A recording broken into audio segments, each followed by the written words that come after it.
Labdien! Piektdienā! Šodien mums viesos ir Kopienu iniciatīva fonda valdes priekšsēdētāja, doktora laikam Liesa Mūse. Varētu pateikt? Paldies, jā, paldies!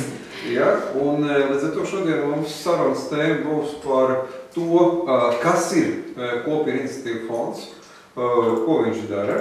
Un, protams, mums ļoti interesētu būt arī par tiem daudzajiem projektu konkursiem, ko organizē Kopienu iniciatīva fonds. Kas ir jādara, kā tur var pieteikties un kā to visu var attiecīgi, teiksim, izmantot.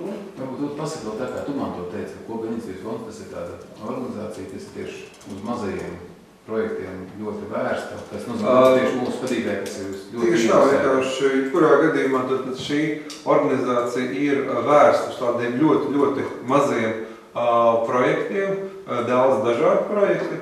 Un vēl viena lieta, kas man liekas diezgan interesanti, ka tur mēs vēl pajautāsim arī Liesmai, kad ir daudzi tādi projekti, kas savā laikā mākslīgi tika radīti, teiksim, ienākot vienai vai otrai, teiksim, ārzemju, teiksim, iniciatīvām Latvijā. Un faktiski viņi ir, tad, kad, teiksim, šīs ārzemju nauda izsīka, šīs iniciatīvas pazuda. Ja?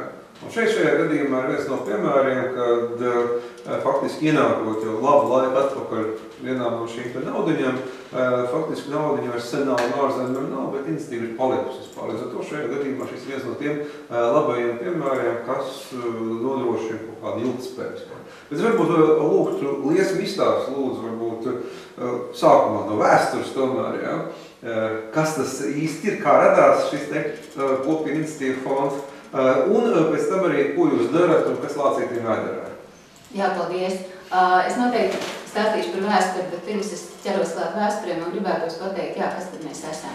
Mēs esam fonds, kam rūp Latvijas lauku attīstību, un es tieši cenšos uzsvērt laukus, rūp, kā dzīvo cilvēku laukos, arī trūcīgākās pašvaldībās, un mūsu mazie granti, kā jūs jau minējāt, palīdz, es tagad teikšu tā ļoti smalki, no vienas puses darbināt demokrātiju, no otras puses rūpēties par tiem cilvēkiem, kuriem neiet tik labi.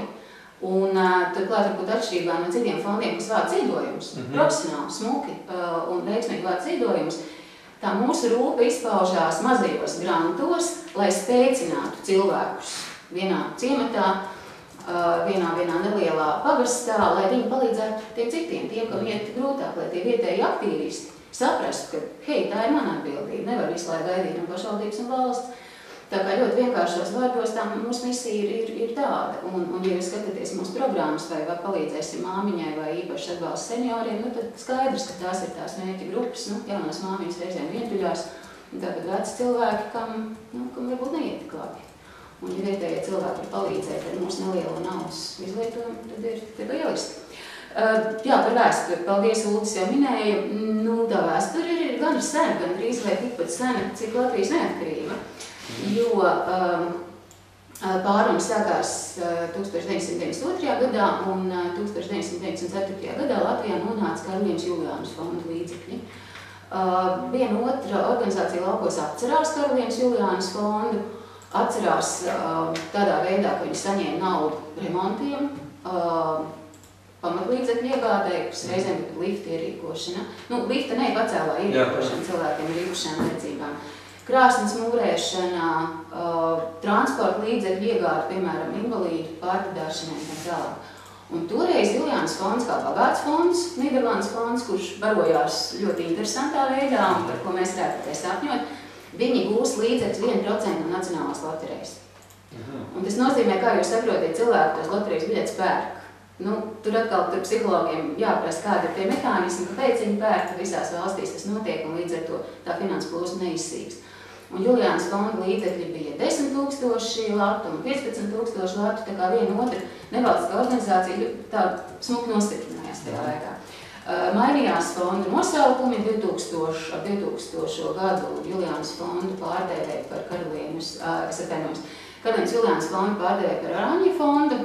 Un šis fonds arī, kas ļoti daudzās pasaules valstīs koordinē atbalstu nabadzības pārvarēšanai, kopienu stiprināšanai, daudzveidības, dažādības veicināšanai, viņi tā kā arī turpinātu atbalstu Latvijai.